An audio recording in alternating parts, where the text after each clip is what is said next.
Me personally, I just, I have a passion for filmmaking. So, whatever that is, and I like telling the story, and I just specialize in help telling the story with action. That's, I guess, where I can help the most. Then that's what I get hired to do.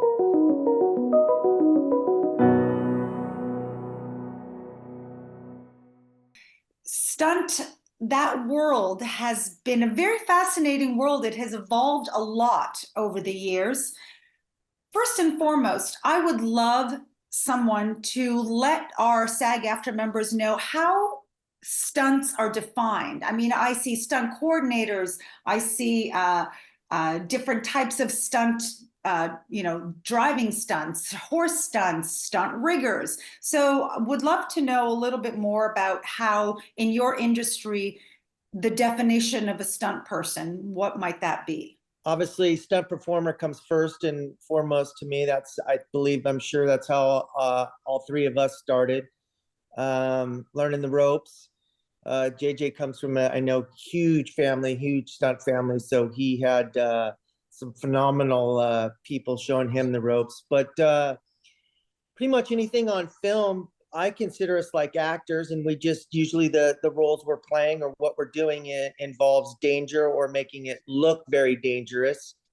They can go all the way over to stunt riggers, which involved in from flying people to flying actors, sometimes stuff like that. Stunt coordinators, which are department heads. You've got drivers, which are pretty much stunt people. Some of them just specialize in that. That's their specialty.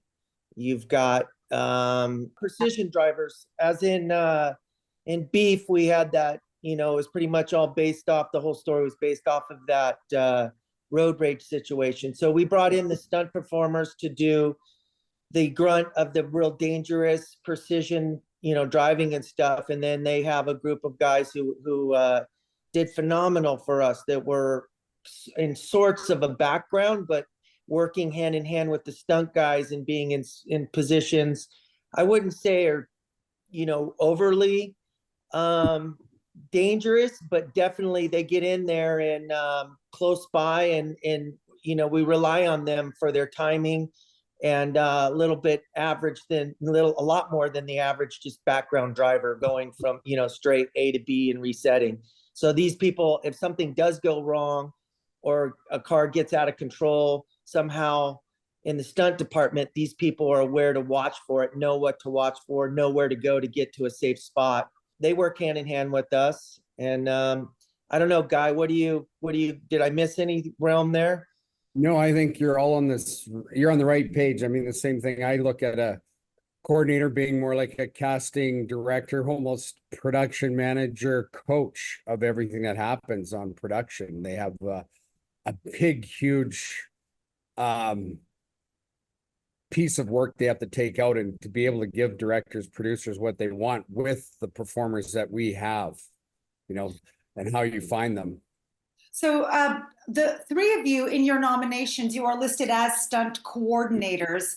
JJ, you are a stunt coordinator for Ahsoka and the Mandalorian. Guy on The Last of Us. You've also done Fargo recently, other film projects, Sonic the Hedgehog 2 and Ghostbusters Afterlife. And Charles, you're nominated for Beef, but this year you also had Jury Duty, which I adored, Dave, which is hysterical, and also like your IMDb is filled with Jackass videos. So I know I'm talking to a stunt person, because you cannot humanly possibly just do all of like that without stunt knowledge. So the coordinator is kind of the top on the echelon, correct? And kind of brings everybody else on and choreographs the stunts.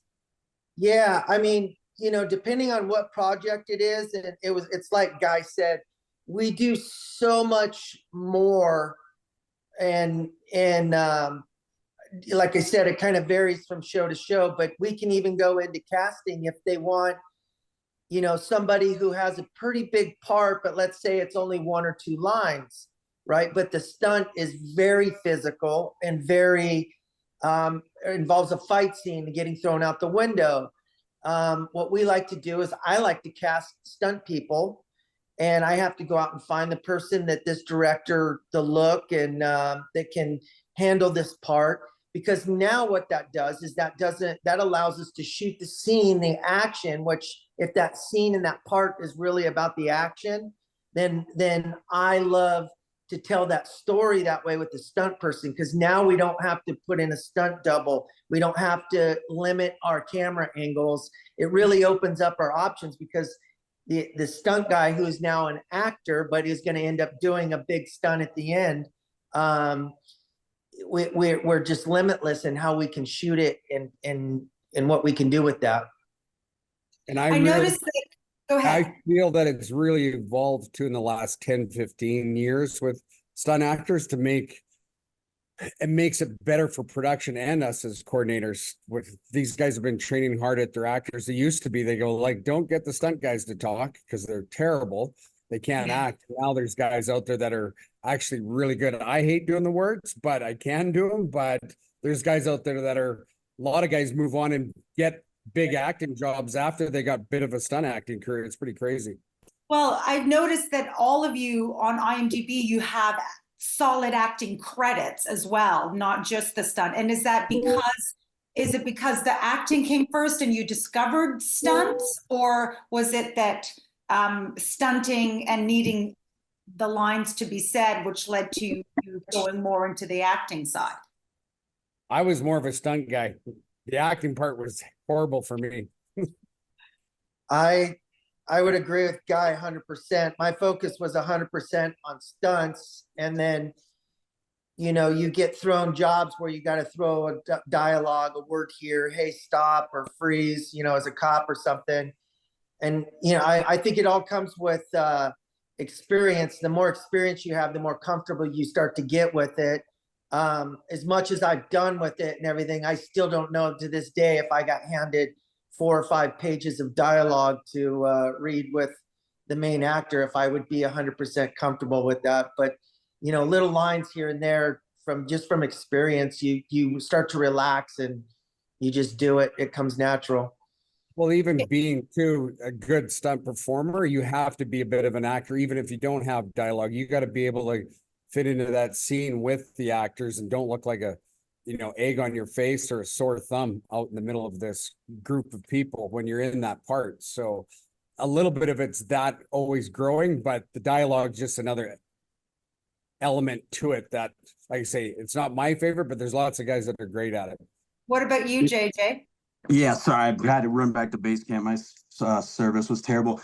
Yeah, I agree with everything they're saying, but, you know, I'll take it even further.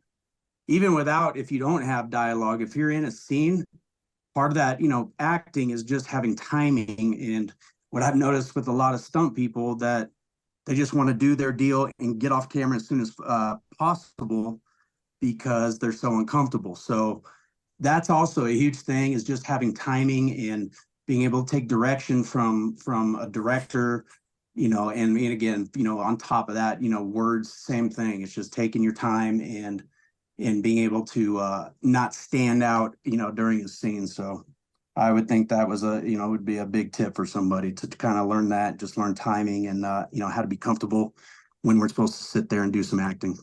I would assume that if you're doubling for an actor, that the acting is a little bit more of a requirement. I mean, JJ, I did see that you've doubled for Mark Wahlberg and Taylor Kitsch, Josh Brolin, Paul Rudd. I mean, there's a lot that I've done over the years. And when I look at you, I'm like, well, you don't look like any of them either. So how does that work? It does, and that's also, you know, that we as coordinators look for is, you know, there's a lot of guys I've worked with countless times that they don't really pay attention to their actor's movements or characteristics. You know, our job is not just to do the stunts, but like if it's something else, it's the way they move or walk or run, is trying to adapt to that person so it's as believable as possible, you know, that it's them and not us. So that's kind of what I've learned. Every actor I double, I study just kind of the way they move, their mannerisms, you know, the speed in which they move, and it does really help translate on camera. So it's not so distinctive. It's never a good thing when you know when it's jumping back and forth between a stunt person and the actor. It's just kind of, I think it's distracting.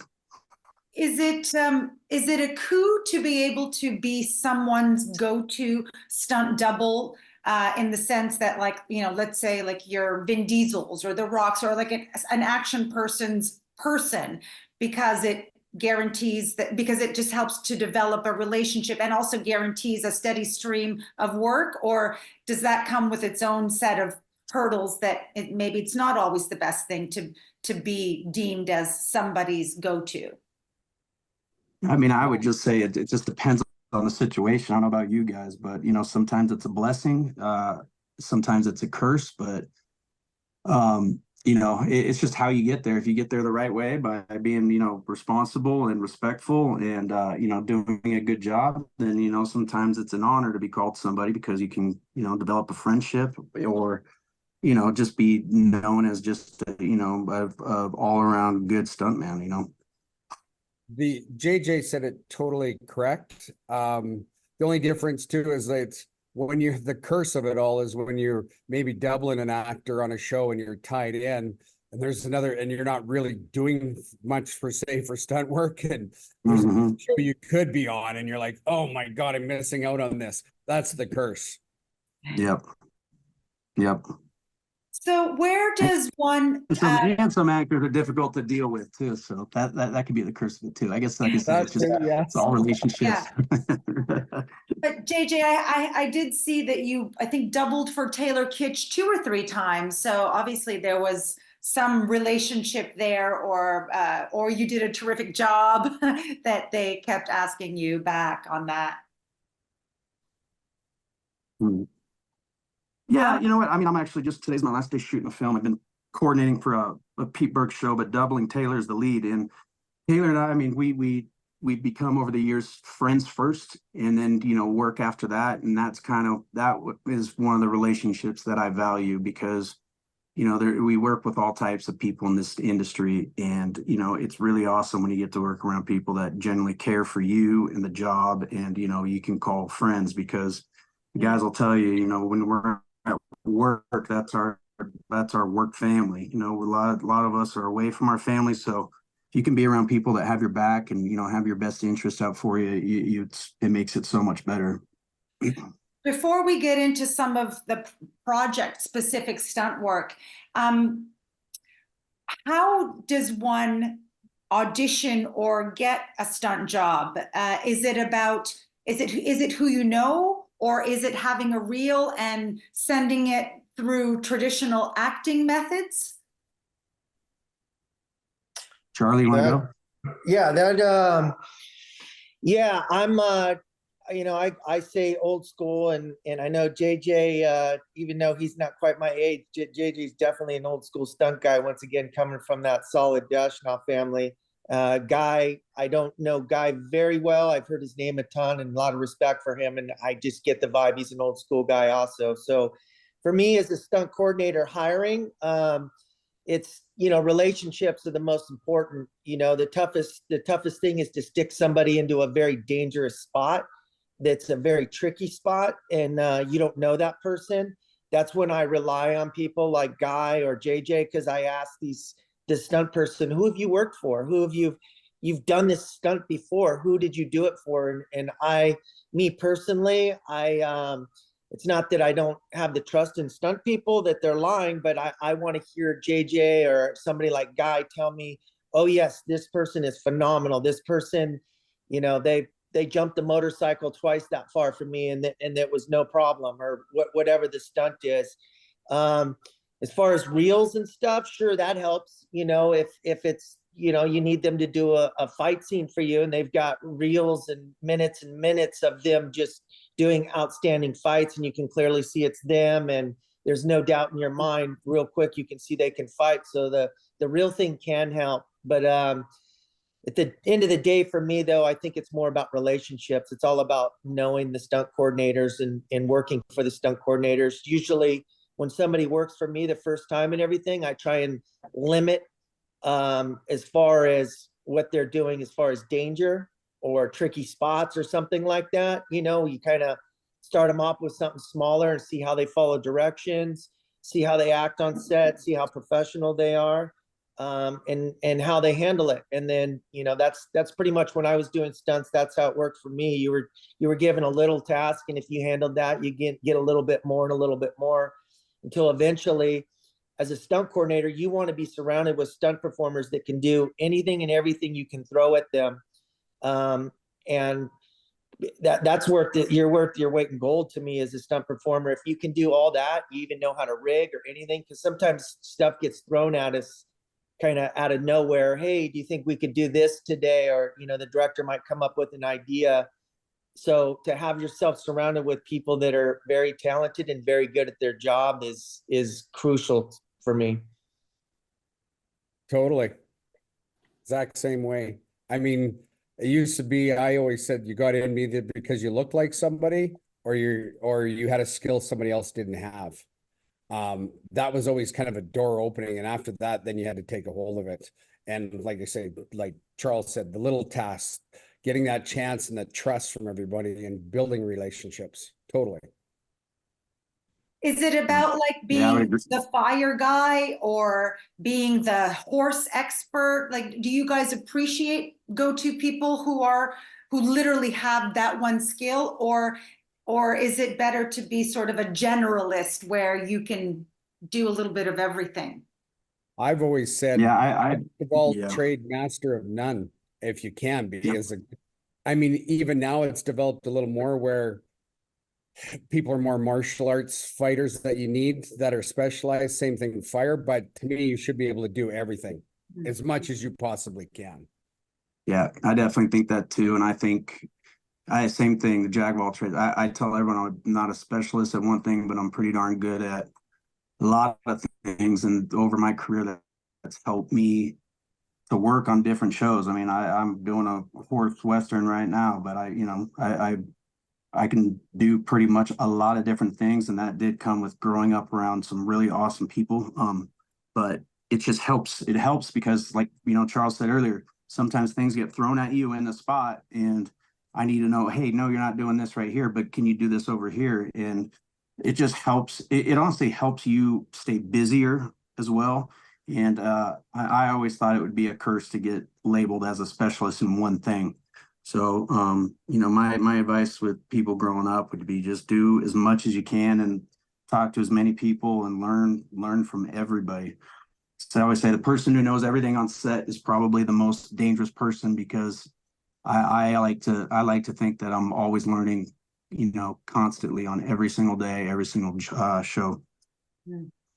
So let's get a little bit more specific now. Guy, The Last of Us, I just loved that show. And there was not a single episode where there probably wasn't any stunts required, considering there was, you know, it was full of zombies everywhere. Can you tell us a little bit about how a project like that comes about for you? Do you have a relationship with the director? Do they give you a script? Do you start coordinating? How much pre-planning happens, and how do you gather your team? Is it day by day or 6 months ahead of time to start to choreograph things out?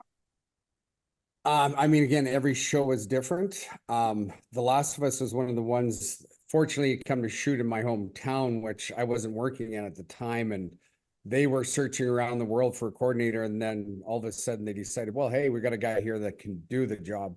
But every show being different, where sometimes you might have to start 2-3 months in advance to start rehearsing whatever it is. A show like that, we didn't have all our scripts right off the top. So it was basically, I was out 2 months early just between meetings and figuring out where to go. And then you start building day by day what you need and add to. And then as more scripts come in, you start figuring it out.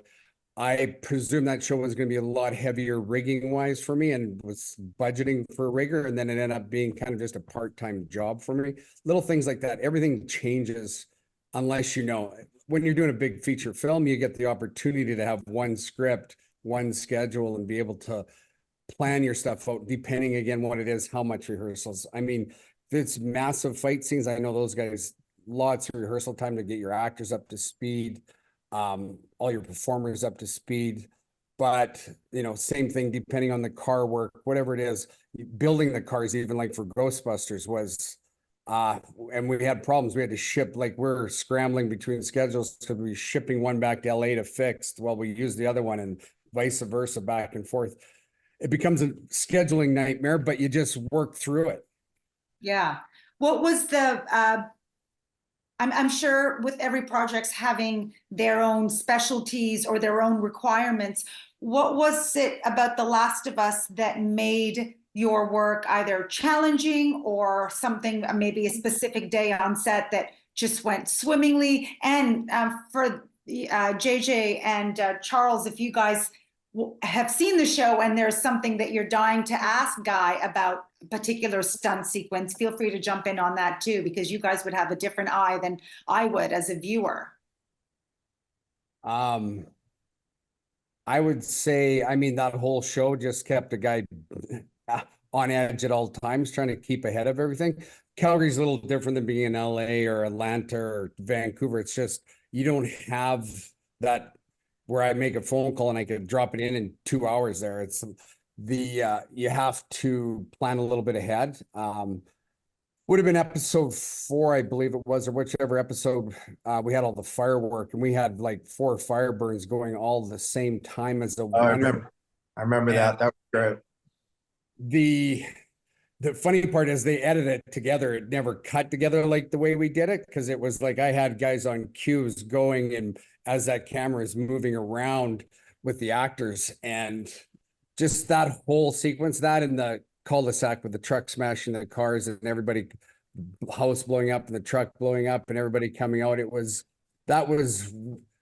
seemed like months of preparation, even though it didn't feel like you had that. And then getting everybody, I had like 100 stunt performers working throughout some days of that sequence. Just keeping that organized was one thing in itself. And then rehearsing it. I had one team rehearsing during the day while we shot at night to get everything ready as we went along. So, but again, like I say, every show's different and every show's got its different challenges, which makes it cool because nothing's always the same. So I then have a personal question for jury duty, because when I think of a show like Jury Duty, I don't think, oh, there's a stunt scene. And so where did the stunting kind of happen? And I'm sure it's like the same with visual effects. There's like big creatures, but then there's invisible effects. Is there something like invisible stunts? Yeah, so I don't know how, but somehow my career led me in this path, and I've fallen into this world of the hidden camera. So I do a lot of shows with the hidden camera stuff, which means we're doing stunts out in real public, like minimal lockdown. So it gets tricky. It gets real tricky. There's no cuts. There's no, you just, let's go again. You get one chance at trying to prank this person so you're on. So it's a different beast out there. So they like to have me around because things change. And also, I'm a SAG performer. So I literally can go into the scene, and maybe necessarily we're not gonna, as Guy says, light somebody on fire in the scene because it's not safe.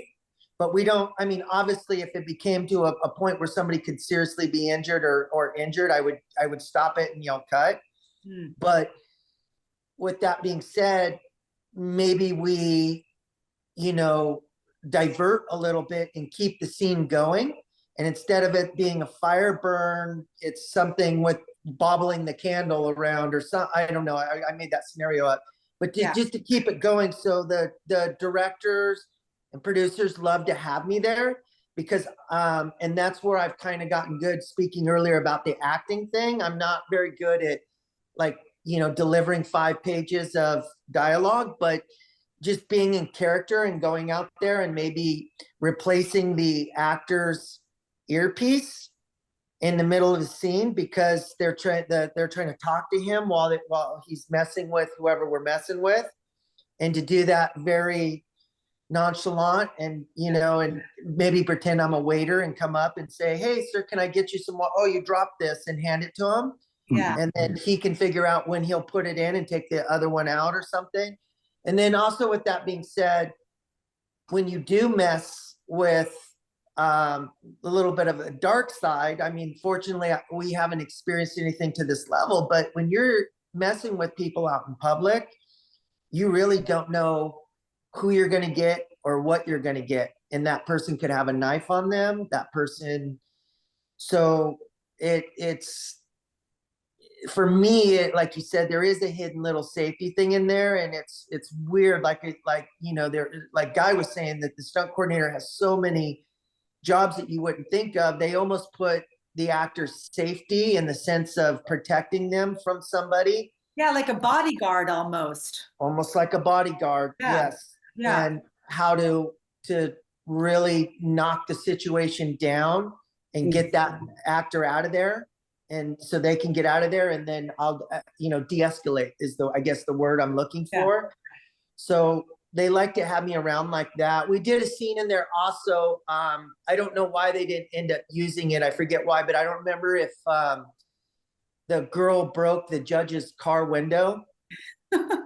It didn't. They talked about it in the show, but I don't know if you remember that. But we had a scene where she's trying to take her baby carriage out of her car, and she hits the judge's car window. We did it while the person we were pranking, was walking by, so he actually saw that. So they were trying to, I believe what the director and producers were trying to do is put that person in a situation where, when they talked about, the judge mentioned somebody broke his window or something, that if he would say to the juries, like, I saw that girl do that with the baby stroller. I don't think it ever worked out, so they never ended up showing that stuff. So there was a couple other little tiny stunts, but no, that wasn't really a stunt heavy show.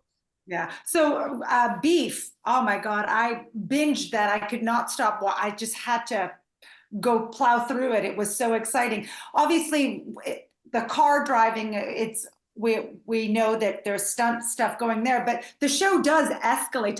You're talking about de-escalating things on jury duty, but in Beef, the whole show just escalates into this insanity that's happening. So are you also looking to, are there stunts that for Ali Wong? Does she get a stunt double? Like, do they all get doubles and are all part of that escalation? And then what do you do when an actor says, I want to do my own stunts, and can they spring that up on you last minute? Yeah, so on that show, yes, Ali had a double. She didn't really have too much stuff. She definitely had driving doubles for the whole road rage sequence. Luckily, Stephen Yeun and Young, what is it, Mazzino, I believe. Young, I'm not familiar with Young's last name, but those two guys were phenomenal athletes. Stephen Yeun is unbelievable. I mean, he would be a decent stunt guy with some training. So I really let them push the envelope as I got to know them and saw what they could do and not do. For instance, I brought in a stunt double for him when he's up in the tree trimming and falls all the way down. Obviously, my riggers had that rigged to where I knew it was 100% safe. And it looks like a really hard, when the rope comes to a hard stop, it looks like it, really knocks the snot out of them. But there's actually deceleration built into that. And the tree branches will bend a little bit, so it gives a little bit of love. But after the stunt double did it, and we shot it, we took Steven up, and he did want it probably like 70%. And then he was super comfortable with it. So we ended up kind of pushing it a little bit. We ended up taking him all the way up to where the stunt person and dropped Steven from the top. And it turned out great in the shot, because when he bounces, you see that it's Steven. Yeah. Yeah. Otherwise they would have to shoot it differently, I guess, because the whole point of being a stunt person is that you don't give away, well, not the point, but like your job is also to not make yourselves too visible so that people start noticing discrepancies, correct? Correct. So if we were to shoot that the other way with the stunt double, as the stunt double's falling, we wouldn't want to see his face necessarily. Yeah. And then right into the bounce, we would have to cut. And then I'd have to take Steven maybe up a foot or two and kind of go like this to look like he landed, which was never as violent as falling from 30 feet from the top of the tree. So being able to see Steven, the actor's face during the whole fall and never cut and see him hit and bounce, I thought it turned out pretty good. JJ, for Ahsoka and the Mandalorian, well, first of all, I love that you're like totally in the Star Wars zone there with those aren't just the only Star Wars shows that you've worked on. Tell me about, I mean, that's very much that's pure action. I mean, it's like, it's every boy's dream, I'm assuming, to work on something that's such a big brand and such a part of your childhood. And now you're the one that's doing the fight scenes that little kids actually play and pretend doing the fight scenes.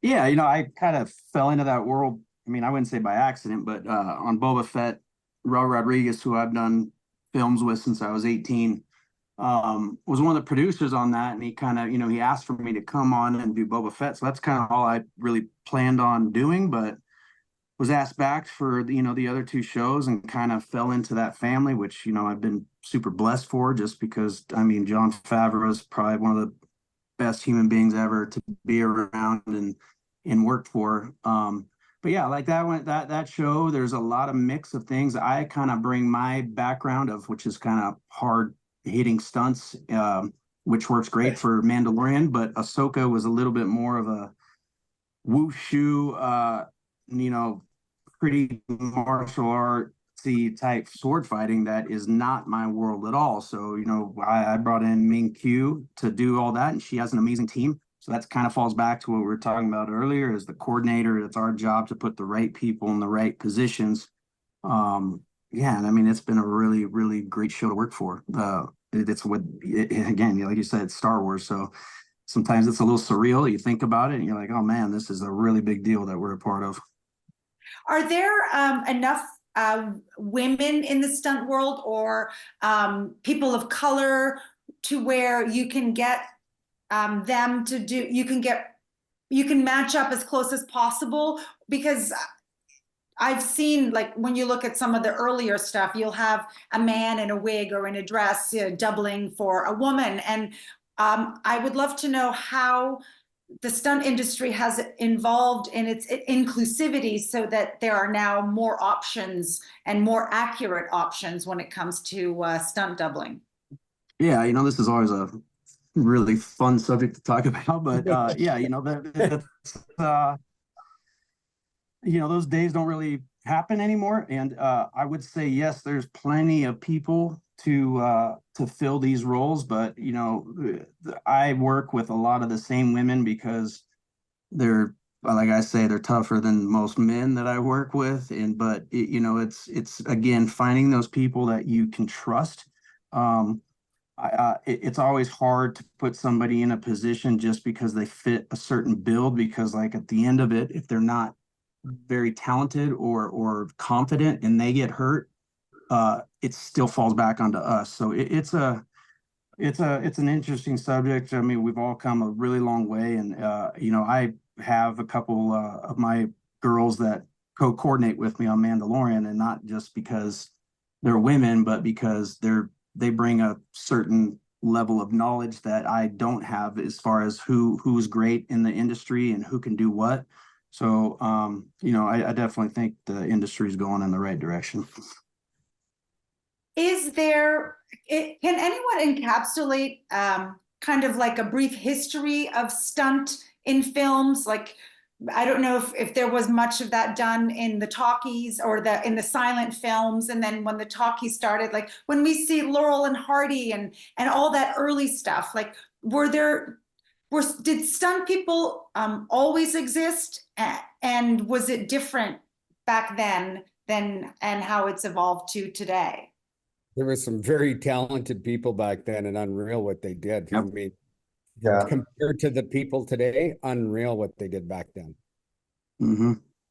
What's cool about those films, I'm sure the guys know too, Guy. I mean, what's cool about those films and older ones, even 10, 15 years ago, is there's actually stunts happening. Today, everything's just so CGI generated and stuff. It's just, you know, I personally like, you know, the older stuff a little bit better. When it's real. Yeah, absolutely. And a little different too nothing. back then too, you know, stunt people were stunt people just because it was cool. You know, I've always, I mean, my heroes were always stunt people. And it used to be cool back in the day to be the unsung hero behind the camera, but I just, a lot of these, this newer generation is so into becoming famous or something. I don't know. I just thought there was always something really cool about just being the guy that nobody knows and, you know, comes to set, does something really cool and goes home to his wife and kids and, you know, is able to just be a dad or a friend. That's exactly it. I really respect that. Yeah. You know, thinking back, guy was talking about fire burns and stuff, and you look back, I apologize, I don't, was it the Swamp Thing or The Thing? I think, what, do you guys know what I'm talking about? They do he does a fire burn in that movie, uncut. It's got to be at least 50 seconds, a minute long, and it's big. I mean, it's a big fire burn. And I remember somebody showing that to me and just thinking they don't, you know, they don't have the fire suits that we have now. They didn't have the technology. They don't have the gel.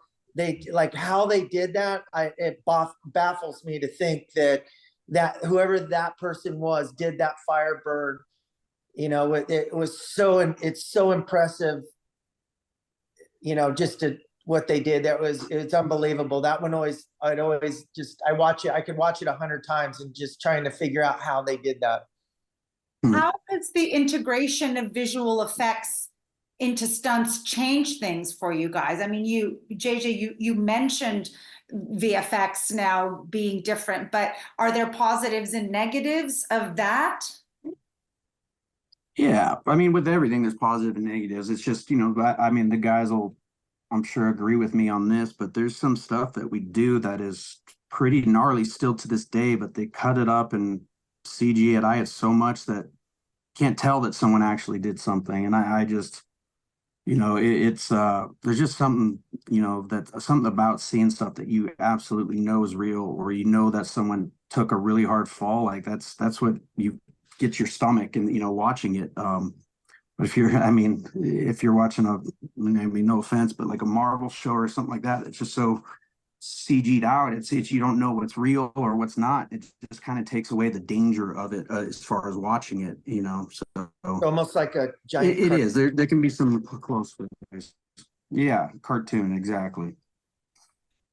The only thing, it's VisFX has helped us maybe to make some of our stuff work safer. Yeah. And but if it takes it away, I did a job not too long ago where they cut it up and CGI'd it, and it's cartoon and unfortunate. So how much do you guys have to fight for recognition and in your craft and make others understand that this is a craft? I mean, I don't know necessarily we have to fight so much about it. It's just you know, like I said, and you know what, and I don't want to take anything away. Like, I have some really great relationships with visual effects guys, and you know, they appreciate us so much because, like, kind of what we're saying, they say that there's always a need for us because they can't make anything look as real as the real thing. So yeah. But I mean, in general, like, just the general notion, like, i.e., what is the biggest misconception about what you guys do? What do people just not get or understand about your world? I can say is sometimes they might not feel that you can do a cool, gnarly gag safe enough. And that's sometimes the thing is where they might want to go CG or whatever it is, or where you have to talk them into it and say, we can actually flip this semi truck down the center of the highway and we don't have to CG this, and there is a tool and a way we can do this, and we've done it before. So it's just, and sometimes it's funny, what we can do it for in the real world is probably 10 times cheaper for what they visually can do it. So let's do it real, you know? Yeah, absolutely. I personally find that when the visual effects that I like the most, like JJ was saying and Guy, like, let's take, for example, we're doing a fire scene. If we let us light that guy on fire, maybe not quite as big as it's going to be in the scene, but let us get 3/4 of the way there, as much as we can do safely and repeatedly over and over. And then you let those visual effects guys go in and maybe add a little bit here and there where the fire dropped down for a second and before it flashed back up, or for consistency or something like that. That to me is when the visual effects guys are amazing to me. But like I said, when you just take somebody who's not on fire and they're pretending to be on fire and then you put fake fire on them, that just, it just doesn't look right to me. It doesn't, it's like, it's cartoony, it's Right. Yeah. It's not real. It's not dangerous.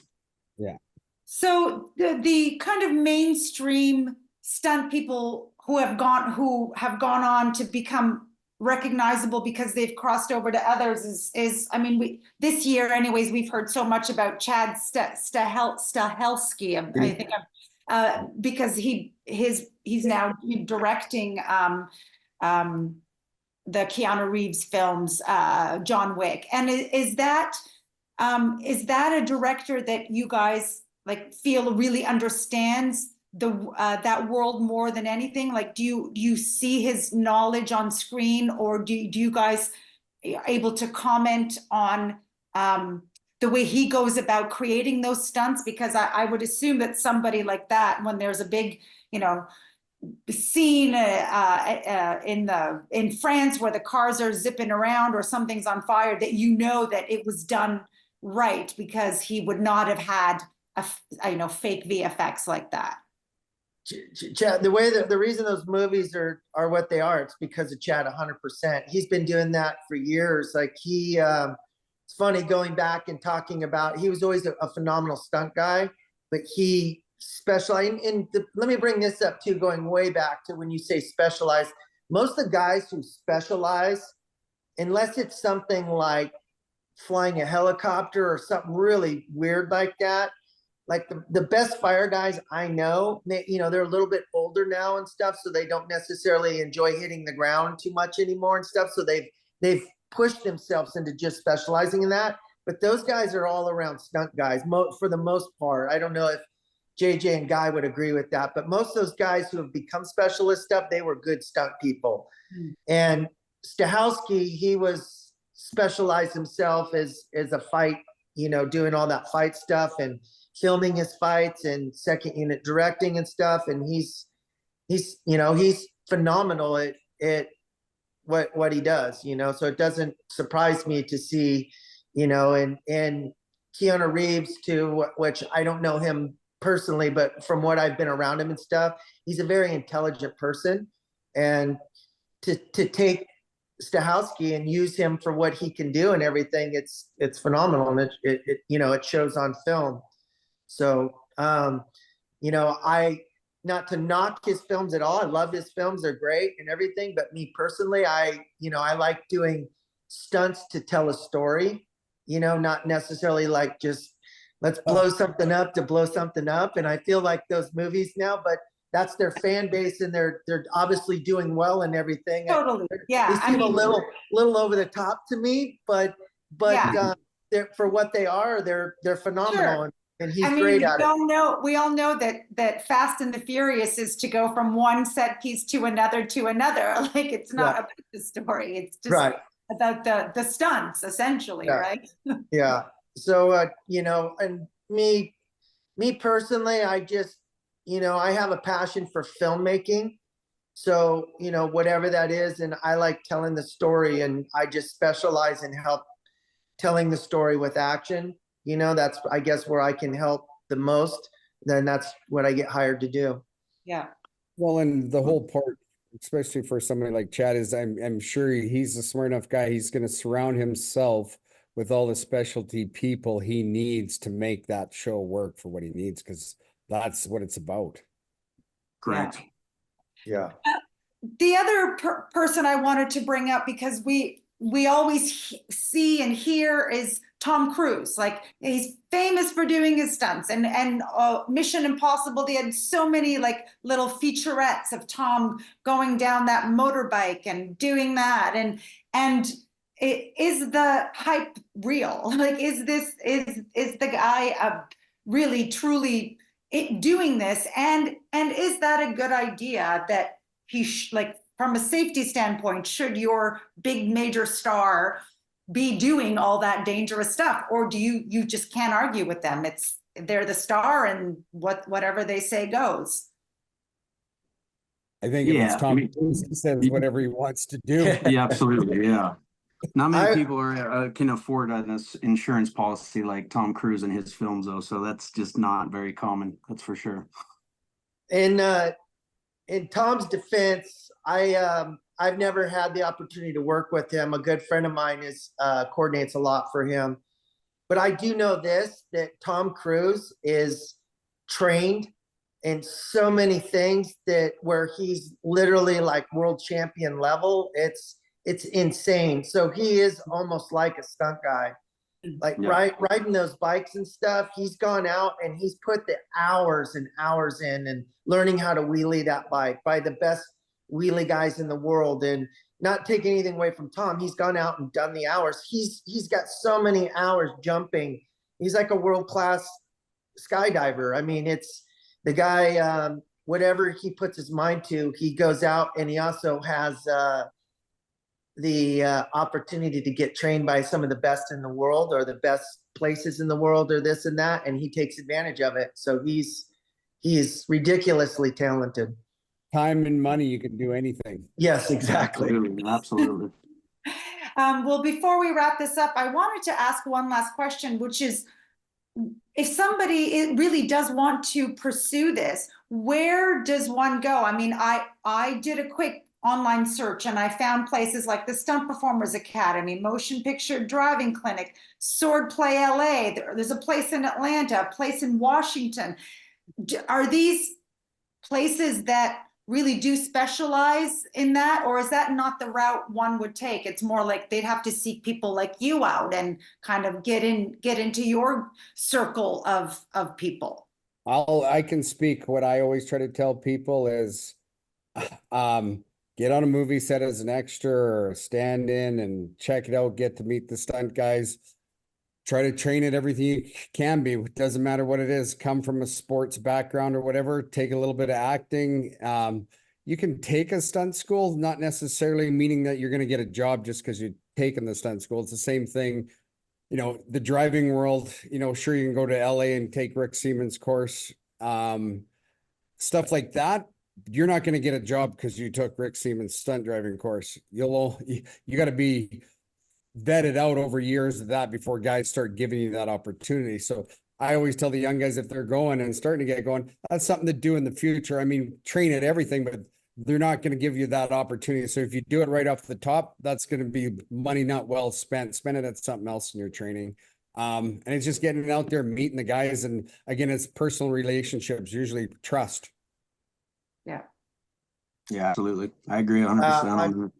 Once again, I'm more of an old school person, and not to knock any of the stunt schools or anything. I'm sure there's got to be something positive coming out of there. But I always try and put the examples. If you want to be an NFL football player, you don't go to an NFL, school and they teach you to be a football player. And then it's like showing up to the NFL and saying, hey guys, I got my certificate, it says I'm a football player.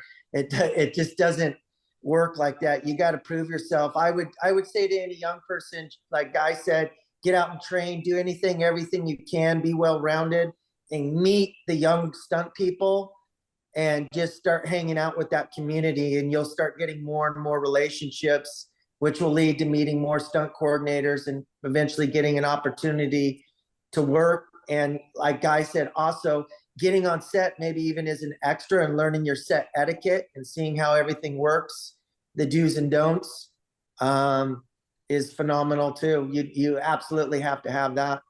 Yeah, you got to do that PA work, and learn the ways of the lay of the land before you can start making those inroads in a way.